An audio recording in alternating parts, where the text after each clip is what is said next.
Dermatologist, cosmetologist or cosmetic dermatologist? Medical and cosmetic dermatologist, yes. The way I'd like to call it. ఏం చేస్తారు మీరు cosmetic and medical dermatologist అంటే? So medical dermatology అంటే మనం చదువుకున్న MBBS ఎండీలో ఎక్కువ diseases treat చేసేది నేర్చుకుంటాము. అది అయిపోయిన తర్వాత practice through different conferences attend అయ్యి డిఫరెంట్ సర్టిఫికేషన్స్ తెచ్చుకొని కాస్మెటిక్ డర్మటాలజీ అంటే ఎన్హాన్సింగ్, ఉన్న ఫీచర్స్ని ఎన్హాన్స్ చేయడం, ఉన్న స్కిన్ని ఎన్హాన్స్ చేయడం, ఇంప్రూవైజ్ చేయడం, అంటే అందాన్ని పెంచడం.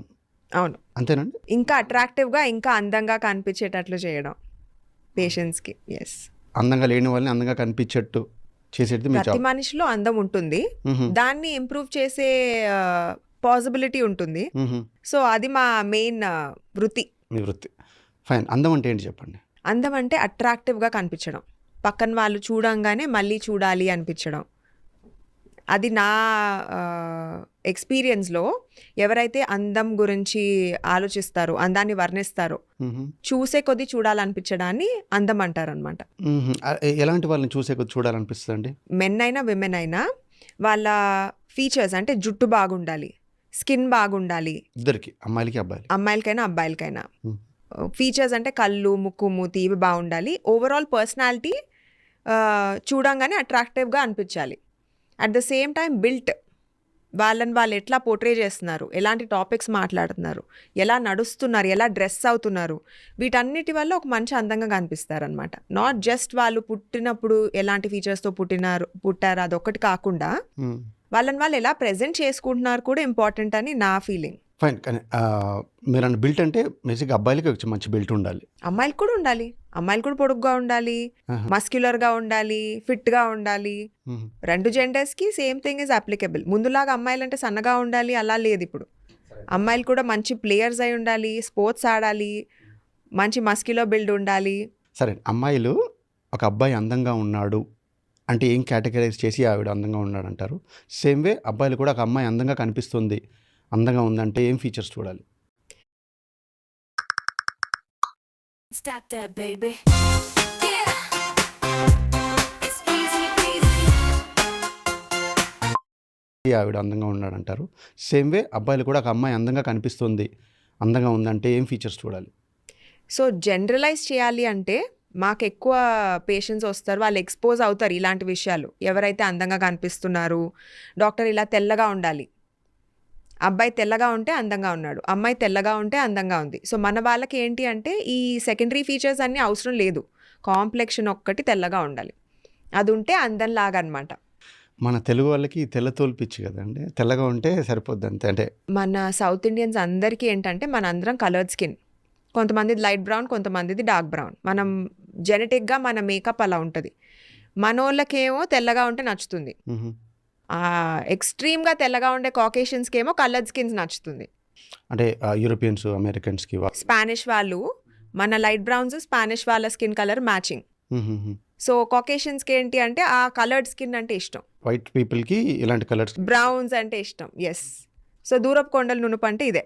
Okay, fine. సో ఒక అమ్మాయికి ఒక అబ్బాయి బాగున్నాడంటే వాట్ ఆర్ ది ఫీచర్స్, ఎట్లా కేటగరైజ్ చేయొచ్చు? ముక్కు, మొహం, ఫేస్ షేప్ ఏమైనా ఉంటుందా? నార్మలీ ఏంటి అంటే జనరలైజ్డ్ ఒపీనియన్ ఏంటి అనేది ఐ కెన్ టెల్. పర్సనల్గా నా ఒపీనియన్ ఏంటి అనేది ఐ కెన్ టెల్. 2 things. రెండు చెప్పండి. పర్సనలీ నాకు అబ్బాయి అట్రాక్టివ్గా ఉండాలి అంటే they should be strong, they should be built strong. Physically strong అంటారా, మెంటలీనా? Both. Okay. When they talk mentally strong ఉన్నారా లేదా తెలుస్తుంది, బట్ చూడంగానే మనకి వాళ్ళు ఏం ఆలోచిస్తున్నారో తెలియదు కదా.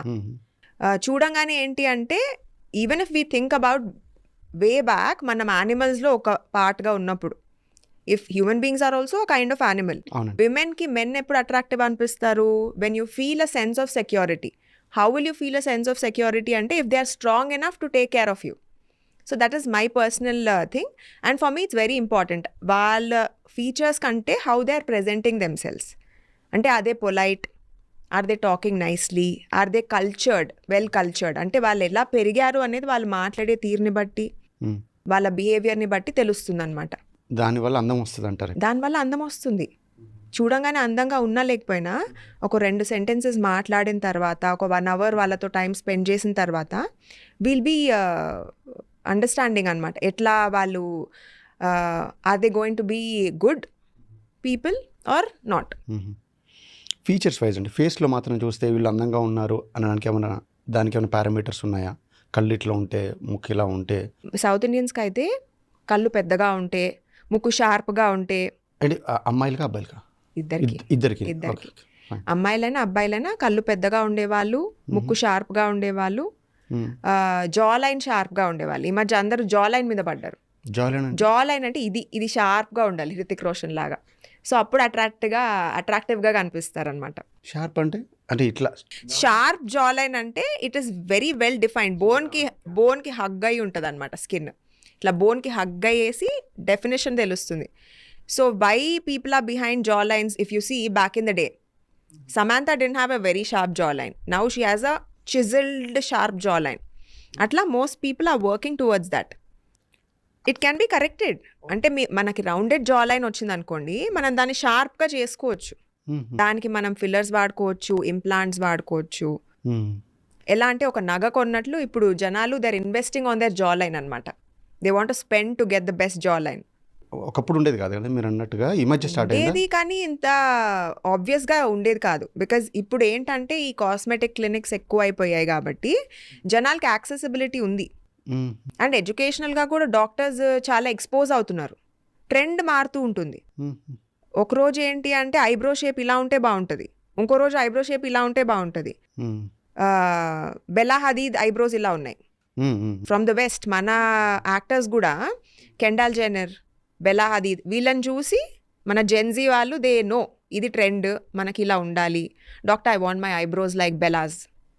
అట్లా వచ్చి అడుగుతారు క్లినిక్స్లో ఎవరు 18-year-olds. మన భారతదేశంలో అండి, ఎస్పెషల్లీ తెలుగు స్టేట్స్లో కూడా మనం ఫస్ట్ స్టార్ట్ చేసినప్పుడు చెప్పినట్టుగానే white skin, fair skin obsession మనకి ఎక్కువ. కొంచెం డార్క్ స్కిన్, బ్రౌన్ గానో నల్లగా ఉన్న వాళ్ళకి వాళ్ళ లైఫ్ టైంలో ఏ ప్రొసీజర్ చేసినా ఫేర్ స్కిన్ తెచ్చుకోగలరా? ఐవీ గ్లూటథయోన్ డ్రిప్స్ అనేసి there's a lot of debate దాని మీద, ఆ టాపిక్ మీద. సో గ్లూటథయోన్ వాడినప్పుడు గ్లూటథయోన్ అంటే ఇట్స్ అ కెమికల్ నేమ్ దానిది. సో అది ఐవీ డ్రిప్స్ అంటే ఓరల్గా టాబ్లెట్స్ కూడా వేసుకుంటున్నారు. మొన్న కొన్ని వాడ్కాస్ట్లోనో సర్టెన్ డాక్టర్స్ సబ్బులు, గ్లూటథయోన్ సబ్బులు వల్ల తెల్లగా అవుతారని, దట్స్ నాట్ కరెక్ట్. గ్లూటథయోన్ తిన్నప్పుడు లేదంటే ఐవీ రూపంలో అంటే ఇంట్రావీనస్ ఇంజెక్షన్స్ చేసినప్పుడు ఆ గ్లూటథయోన్ మన బాడీలో ఉన్న పిగ్మెంట్ ఫార్మేషన్, మన పిగ్మెంట్ అంటే ఏంటి, మెలనిన్ ఫార్మేషన్ రెడ్యూస్ చేస్తుంది అనమాట. సో దానివల్ల స్కిన్ లైటర్గా అపియర్ అవుతుంది. బట్ అది పర్మనెంట్ ట్రాన్సిషన్ కాదు, అది టెంపరీ. సో ఇప్పుడు మనకు యాక్టర్స్ కూడా మీరు చూసుంటారు, కొంతమంది డార్క్ బ్రౌన్గా ఉన్న వాళ్ళు, బోత్ హీరోస్ అండ్ హీరోయిన్స్, చాలా లైట్గా అయిపోయి ఉంటుంది స్కిన్. సో వాళ్ళు ప్రాబబ్లీ గ్లూటథయోన్ వల్ల అయి ఉండొచ్చు అనేది ఇట్స్ యాంటిసిపేషన్ అంతే. ఓకే, కానీ పర్మనెంట్ స్కిన్ కలర్ చేంజ్ అనేది ఉండదు అనమాట. It needs a lot of maintenance. ఇప్పుడు ఈ గ్లూటథయోన్ ఐవీ ఇంజెక్షన్స్ కూడా మనం బాడీలోకి ఇంజెక్ట్ చేసిన తర్వాత వాటికి హాఫ్ లైఫ్ ఉంటుంది. అంటే ఇన్ అవర్స్ మాత్రమే దానికి పనిచేసే టెండెన్సీ ఉంటుంది, తర్వాత మళ్ళీ వేయాలి.